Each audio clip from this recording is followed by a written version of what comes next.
Hey guys, it may look like I'm just mucking about in the mud, but really, I bring you a vlog that's the first of its kind. The vlog where I explore everything that makes Pakistanis proud, their traditions, their heritage, and their arts, right here in the heart of Sindh.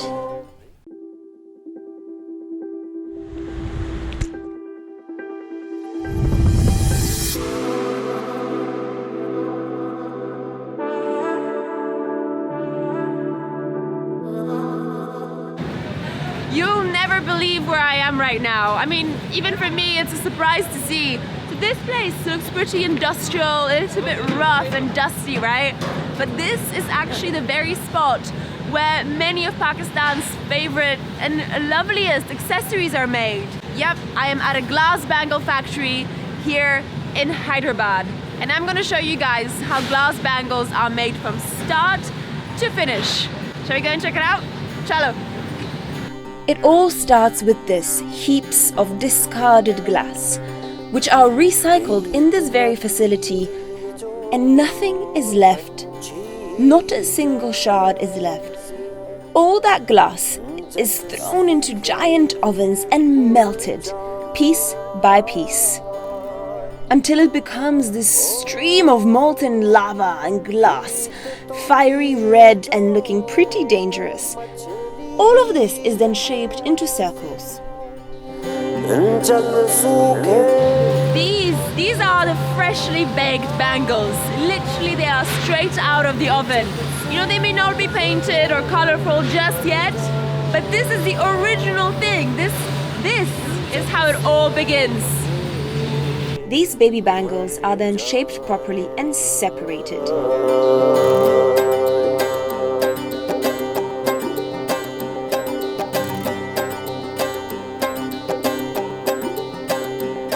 This is not the end of the process, however. Afterwards, they are transported to a special facility where they will be decorated and colored in all the vibrant colors that you see in the final product.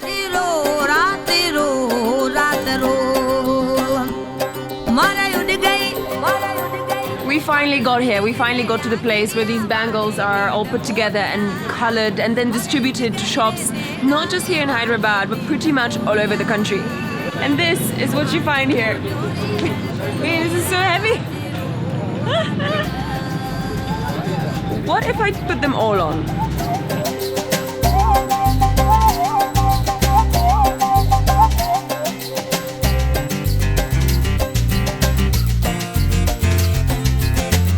I hope this gave you a better idea of how these amazing glass bangles are made right here in Hyderabad. But as beautiful as these glass bangles are, that is not the whole picture. And right now I'm gonna take you on a slightly different kind of arts trip. We're gonna check out the Adrak.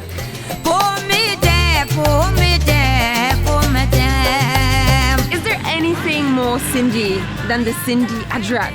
I mean, these beautiful patterns and this beautiful print is famous pretty much all across the world, and it is from right here in Sindh. I want to show you today how the Adrak is actually made, because the process is pretty incredible and eye-opening. And here we are at the Latif Adrak Center, and these are the stamps, all handmade. This is where it all begins. These stamps are the things that the artists use to create intricate patterns on all the adraks that you see in the markets. And yes, all of them are made by hand, step by step, one step by another intricate step. The entire process takes about 40 days to complete. Would you believe that? So much work goes into a single adrak. All the dyes that are used in this process are natural, and this may look like a piece of coal or something like that, but actually this is indigo stone. I mean, that's what we've just called it now. It's probably called something completely different. But this, when liquefied, is what gives the adraks, some adraks, their blue color. Who would have thought? Eventually, they are all hand-dyed in different colors, with the indigo stone or with other colors. all natural dyes, and then dried out in the sun until they become just like this. This is the final product. This is what they actually look like once they're made. And look at this, they just come in all these incredible, vibrant colors. I'm not sure which one I want. I want to get all of these actually. Blue, the traditional red, then there's this black one with a dancing girl. It's pretty amazing. Beautiful, no? So these are actually made out of cotton, so this is the very traditional adrak. You know what, I think I'm gonna splurge here, to be honest. This all looks so beautiful. I'm gonna get some gifts for my family. And so, equipped with about 10 new adraks and a ton of new knowledge about how they are actually made, I was ready to move on to the next piece of craft here in Sindh. The incredible thing that I just simply did not expect of Sindh is that right here in this small area, around Bicha and around Hala, this is where you find so many of these traditional crafts and people who in tiny little warehouses make various traditional things by hand. Everything here is made by hand. This is pretty cool. The charpai is basically like a traditional Pakistani casual bed that you find in all parts of the country, north to south, east to west, everywhere. And this, apparently, is where they're made. And here it is, probably my favorite kind of craftsmanship. Why? Because it reminds me of my grandfather, who also was a carpenter. And whenever I looked at his work, I felt it was like magic. Creating a piece of art, something functional out of nothing, carving out a piece of wood to create a sculpture. And painting it, carving it out, sculpting it in all different ways until it becomes almost unrecognizable. Like a magic trick that you'd use on a child, where you don't even know how fast the magic is happening, until it's right there, in front of you. Something that had never existed before.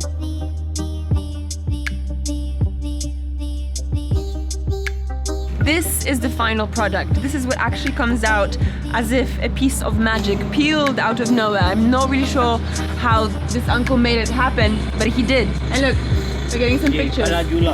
Wow. You made this? He made this. Look at this. That's amazing. Wow, look, and this is uncle sitting on this beautiful swing that he made himself. Khubsurat. Bahut khubsurat. I want one of these. Can I get one of these? I would like one of these as well. Khubsurat. It's the only word I have for it. I had so much respect for these artists and these craftsmen right here in Sindh, and I was still only halfway through my journey. Well, needless to say, they inspired me to create some of my own craft, right there with a cup of chai and enabled by Jazz Super 4G, creating vlogs for Facebook and YouTube for you all to see and join in the art of Pakistan. Our arts extravaganza today is not yet over. There's a lot more that I want to show you. And so, my next stop is a place that specializes in making Kashi pottery. But before I tell you all about Kashi pottery and all the theory behind it, let me show you how it's actually made in practice. Chalo. The process of how pottery is made has fascinated me for years because it starts with a brick of clay. That's it, a brick of clay on a rotating wheel, and a human hand that shapes it into something that is completely new.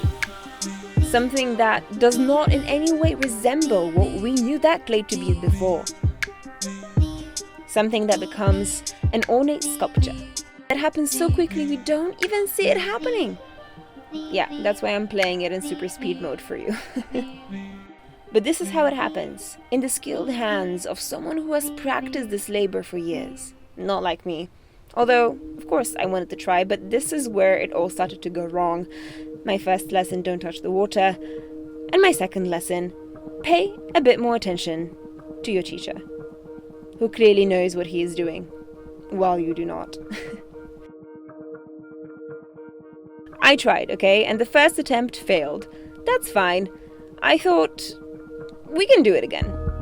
So I listened. I paid more attention, so I tried again. And as I put my hands to the work and tried to create something that had never existed before, I failed again. So I thought, okay, let's give this one more chance, the third try. Was I gonna pull it off?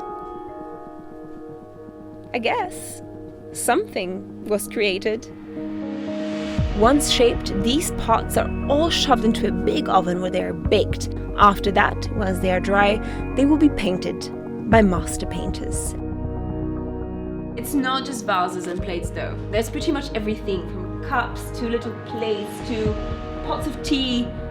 In Sindhi, this is called kashi pottery, which basically means blue art. And that's actually no coincidence. 4,500 years ago, in the Indus Valley civilization, which used to reign in these regions, that's the color that people preferred to use for their decoration, for their own fashion and their own style. And it's pretty amazing actually to think that still today, in 2019, 4,500 years later, this color is being used to decorate people's homes. That's actually kind of mind-blowing. I want to dedicate this vlog to all the artists whose hard work, blood, sweat and tears go into the making of Pakistan's heritage and Pakistan's tradition. All these people who behind the scenes work relentlessly to bring us all the beauty that we know to exist. Shukriya.